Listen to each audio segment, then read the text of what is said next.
Interviewing. Something you need to think about with interviewing is your research subject's level of comfort. You want them to be in a happy place. They should be comfortable. Well, even if they're talking about a hard subject, it's somewhere that it's the environment itself they're sitting in that is not threatening to them. So it might be sitting in a comfortable place in a home with a couch.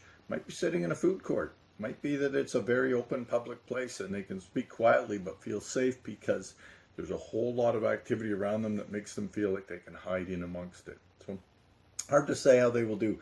You need to determine from them what works for them. So the big part in the interview, here's where the hard work comes with the interview. It's about the feel.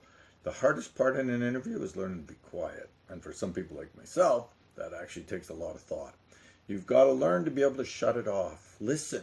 Empathy is the key, and it's to listen to what they have to say without interfering. Ideally, a set of questions before you go in. 10, 12, 14 questions. Plenty. That's plenty of questions. That could take you easily an hour and a half.